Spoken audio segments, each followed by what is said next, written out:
international grassroots initiative, it proved able to force the hands of the world's mightiest powers. On the day after the attack, suddenly all the world leaders discovered, singly and together, they all began to utter the same word. They said, the blockade of Gaza is unsustainable. It's unsustainable. It started in June 2007, that brutal blockade. It took these world leaders 3 years and the deaths of 9 people aboard the Mavi Marmara for them to suddenly discover the day after that it was unsustainable. Were it not for the flotilla, the merciless Israeli blockade of Gaza would still be fully in place.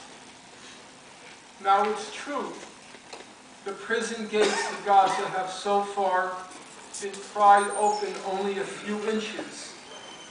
But those inches that have been pried open, they show the power, the latent power of a nonviolent movement built on the simple truth that the occupation is inhuman and the occupation is unjust.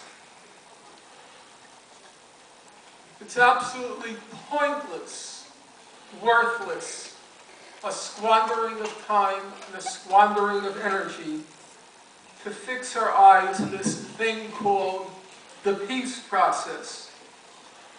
The peace process officially began, its last phase officially began in September 1993 with what was called the Oslo Accord. It hasn't brought the Palestinians one step closer after these 17 years. It hasn't brought them one step closer to an independent state. But it has brought Israel many steps closer to annexing the West Bank. When the so-called peace process began in September 1993, there were 250,000 illegal Israeli settlers in Palestinian land. 17 years later, there are now 500,000. Israel now controls, for its illegal settlements in the West Bank, 42% of the West Bank for its settlements. If you judge the peace process by its results, then what began at Oslo was not a peace process, but an annexation process. And the peace process has been the facade behind which the annexation of the West Bank has proceeded. Now there's a current round as we speak, a current round of the peace process. And for those of you who have followed it, the big issue has been, will Israel extend the settlement freeze? How many have heard that term? Will Israel extend the settlement freeze? So raise your hand. And there is an infinite number of articles at this point on the subject of will it or won't it. But there's one problem with all these articles. There hasn't been a settlement freeze to begin with, let alone whether Israel will extend it.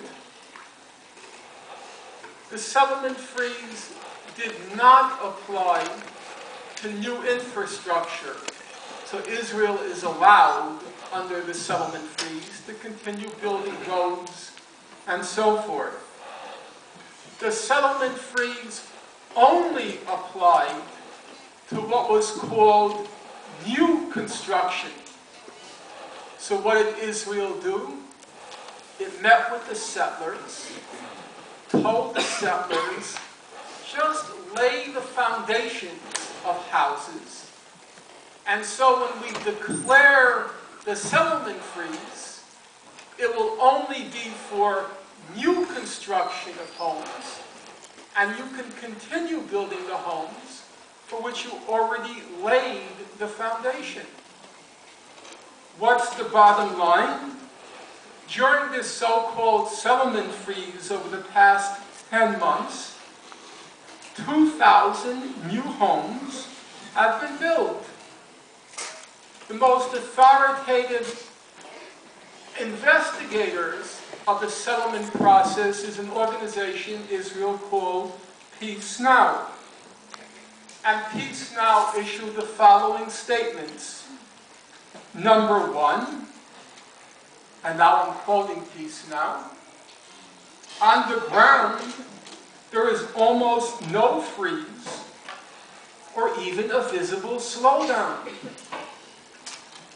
The so-called settlement freeze was a fiction right from the outset. It was a fiction which the entire American media maintains to this moment.